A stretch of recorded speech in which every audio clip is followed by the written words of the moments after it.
ज्ञानवापी पर कल supreme court में सुनवाई होगी।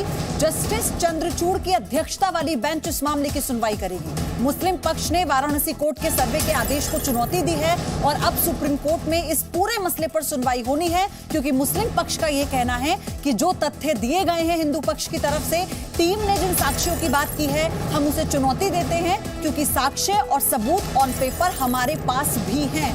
तो ये इस वक्त की बड़ी अपडेट है। इस पूरे मामले से जुड़ी हुई ज्ञानवापी पर कल सुप्रीम कोर्ट में सुनवाई होगी। जस्टिस चंद्रचूड़ की अध्यक्षता वाली जो बेंच है वो इस मामले की सुनवाई करेगी, क्योंकि मुस्लिम पक्ष ने वाराणसी कोर्ट के सर्वे के आदेश को चुनौती दी है।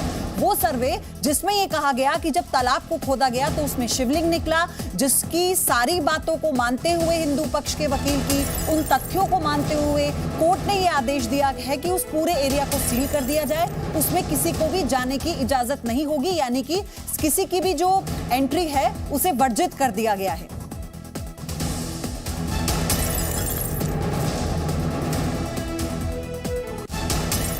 वहीं अयोध्या मामले की तरह ही ज्ञानवापी का मामला भी सियासत के लिए हिट मुद्दा बन चुका है। ओवैसी किस तरह से हुंकार भर रहे हैं, अब जरा ये सुनिए।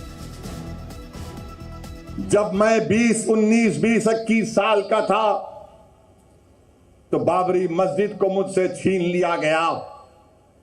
अब हम वही 19, 20 साल के बच्चों की आंखों के सामने दोबारा मस्जिद को नहीं खोएंगे इंशाअल्लाह ताला। क्या आप तमाम लोग अहद लेते हैं कि हम कोई मस्जिद को नहीं खोएंगे? क्या आप अहद लेते हैं कि अब हम कोई मस्जिद को नहीं खोएंगे? तो अगर अहद लेते हैं तो हाथ उठा कर कहिए नारे तकबीर, नारे तकबीर। इनको पैगाम मिलना चाहिए, मस्जिद को अब हम नहीं खोएंगे। तुम्हारे दिल फरेब और हथकंडों से हम जान चुके तुम्हारे हथकंडों को। और अल्लाह के रसूल सल्लल्लाहु अलैहि वसल्लम का हदीस शरीफ है कि मोमिन वो है जो 2 बार एक सुराख से नहीं डसा जाता। अब हम दोबारा नहीं इनको डसने देंगे। मस्जिद है और रहेगी इंशाअल्लाह ताला सुबह क़यामत तक। ज्ञानवापी मस्जिद मस्जिद थी और जब तक अल्लाह दुनिया को कायम रखेगा मस्जिद रहेगी इंशाअल्लाह ताला। और हमारा काम यह है कि हम अपने मस्जिदों को आबाद रखें। हमारी भी जिम्मेदारी है कि रमजान हो गया तो मस्जिद के दरो दीवार तरसती है कि कहां गए वो लोग जो रमजान के 30 दिन अल्लाह के घर में आकर सर्वसजूद हो रहे थे। तो याद रखो, मस्जिदों की हिफाजत पहले हमको अपनी महल्लों की मस्जिदों को आबाद रख के रखना।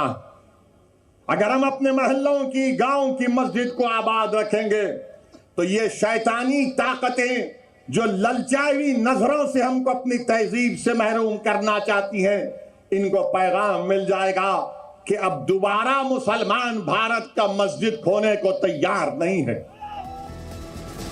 तो गुस्से से भरे हुए हैं ओवैसी। बहरहाल ओवैसी के सियासी वॉर पर गिरिराज सिंह ने पलटवार कर दिया है। गिरिराज सिंह ने कहा कि ओवैसी सुपर जिन्ना न बने।